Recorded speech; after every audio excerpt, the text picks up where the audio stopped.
Tonight on the 31 Nights of Halloween Horror, welcome to the Star Body Health Spa. It has all the greatest fitness equipment and amenities you could possibly want. However, you're probably not going to need them because you're going to die. Tonight's movie, Death Spa.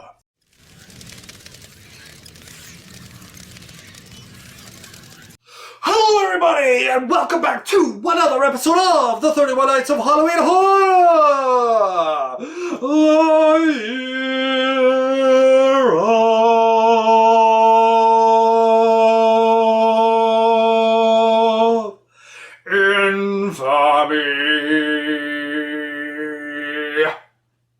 Infamy. Anyways, tonight, it is time to go back to the wonderful, never disappointing, well, not always never disappointing, but wonderfully cheesy, awesome 80s slasher films. Yes, and even though that some places put this at 1990, I think the copyright says 88, and honestly, you watch this, and if you were an aficionado of 80s slasher films, it is definitely a child of the 80s, and that is the movie Death Spa. Yes, Death Spa. Oh, it's one of those movies that the VHS cover just pulled me in and like, oh man, I need to watch this.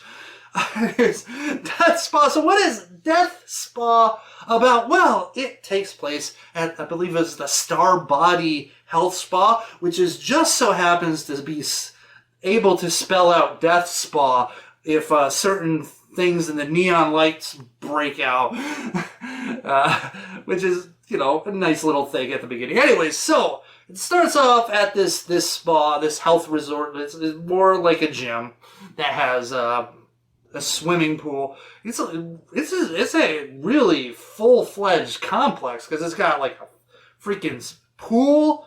It's got sauna and steam and suntan places, as well as workout stations and like a juice bar thing and food sushi bar, and you know it is quite the place. Anyways, so this lady, she's going. She has this great workout. Now she's going to go have herself a nice steam.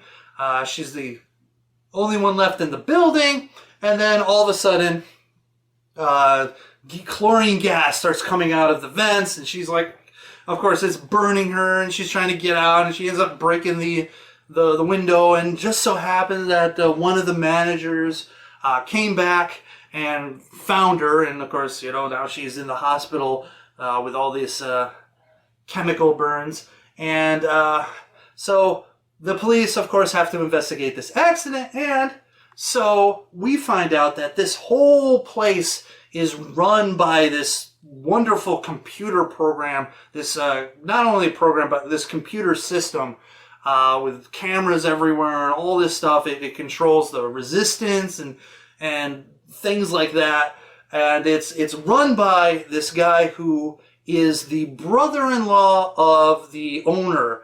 And apparently they don't really get along together because the owner's wife, the brother-in-law, his sister, she died. She not only died, but she committed suicide after she lost a baby.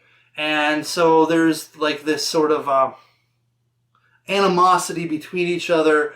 Of course, the owner is dating the girl who had the chlorine accident. And so the brother-in-law is like, you know, hey, you were probably seeing her while your poor wife was in a wheelchair suffering after that losing the baby. I mean, and so you have that kind of like, you know, dynamic, and what goes on is like all of a sudden these sort of accidents keep happening. Like the diving board comes off, like tiles fly off, and hot water is coming out of the showers, and then soon they become more and more deadly. These accidents as they come along, and so all the while there is this subplot of the lawyer and one of the managers are trying to steal away the company from the owner, and all of this while they're kind of revving up for their big Mardi Gras party, which is the thing that drives all the renewals and memberships.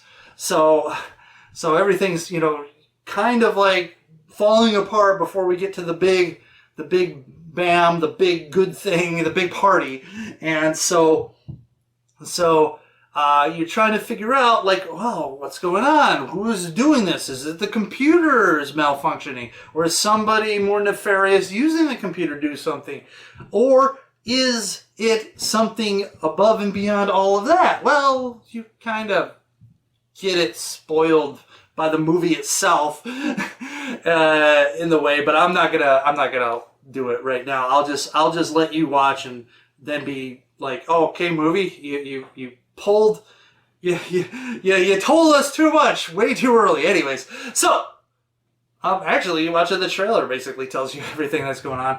But basically, as the accidents grow more and more violent and deadly, you might not even consider them accidents anymore. Will our gym owner be able to save his gym, figure out what's going on, put a stop to it, and also, make sure that all his patrons don't die, right? Along with him. So let's go to those scores, shall we? Violence and gore. I am going to give this a 4.5 out of 5. This movie, it is pretty violent. It is pretty bloody. There are some... and the thing is, like, at first it starts out, you feel like they're pulling their punches, but what they're doing is they're actually just slowly turning up the dial, because as everything continues, as it progresses, all the accidents become more and more bloody and disgusting and spectacular. I mean, there's a scene where it's not just a head explosion; it's just like the kind of upper body and head explosion. It is spectacular. There is just some wonderfully ghoulish, gory deaths in this movie. So 4.5 out of 5. Moving on to shock value. I am going to give this a 2 out of 5. There are a few jump scares that hit you pretty nicely, but really the shock is kind of like most of the shock, though, is really the dispatching of the people in more and more spectacular ways. So 2 out of 5. Moving on, the plot is a 2 out of 5. Look, I would give this plot much better if it did a better job of hiding and misdirecting the villain of this movie, because they had this ability to try to create the red herrings, but they gave it all away.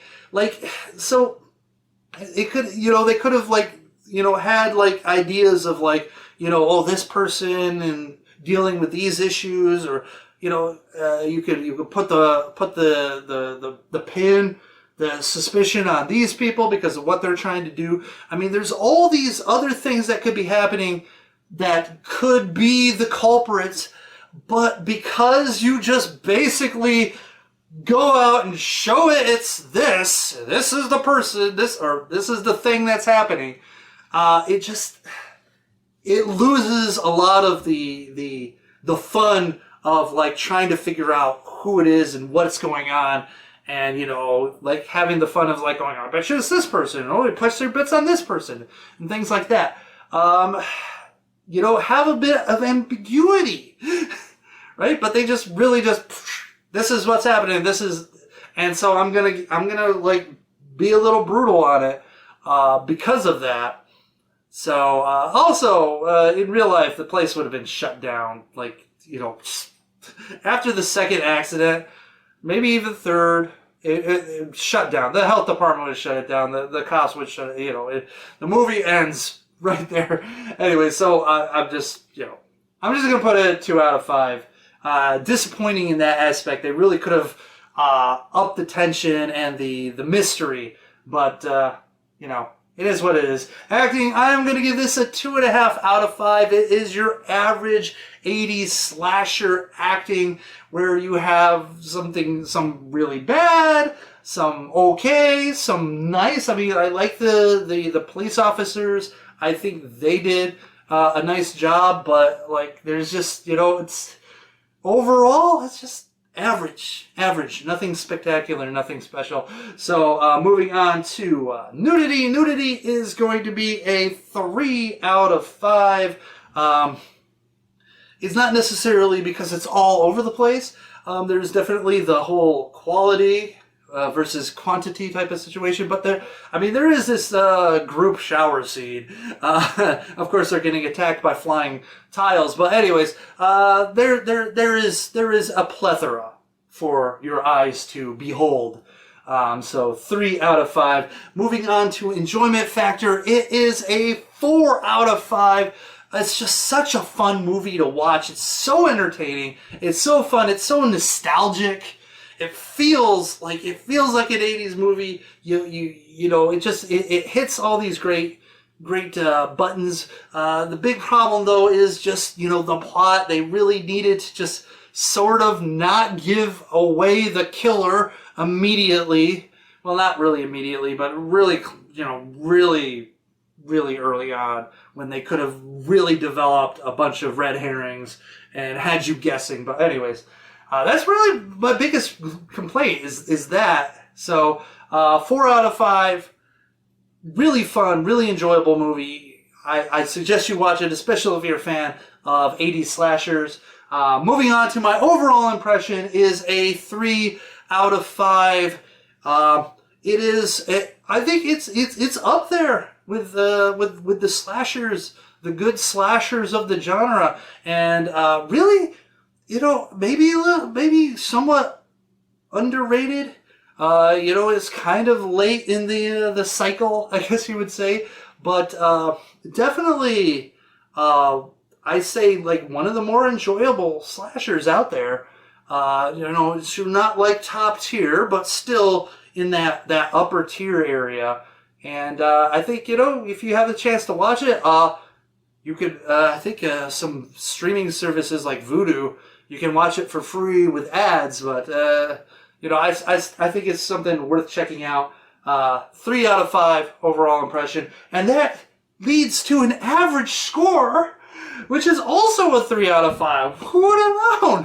Who would have known? You hit that 3 area. You've got some good bits in there. And this one definitely hits it with those bonus points. But still, very fun movie. Very fun watch. And there you have it. Death Spa. What do you think? I gotta look for it on Blu-ray. I gotta see if there's a Blu-ray version of this movie. I would love to get a Blu-ray of this movie. Add it to my collection. Anyways, Death Spa. Tell me what you think in the comment section below. Do you agree with me? Disagree with me? Rate, comment, subscribe, notification bell, all that YouTube nonsense. And remember to stay scary, internet. And thanks once again for watching another episode of the 31 Nights of Halloween Horror. And remember, everybody, like if you're in a gym and the only thing between you, between the fire that's raging, certain death, and the freedom exit is like a 2-inch thick piece of glass, grab some like 35, 40 pound free weights and just chuck them right at there. I mean, you should be able to break that stuff and get out of there. I'm just saying. I'm just saying. Also, when you're making your gym, try to keep chlorine gas. Try to keep chlorine gas out of everything, right? You shouldn't have any chlorine gas pipe work going into your saunas and your steam rooms. And also, make sure your fire suppression system isn't filled with acid. I mean, that's usually a smart thing to do. Make sure your fire suppression system is water and not acid. I'm just saying, okay? Yeah.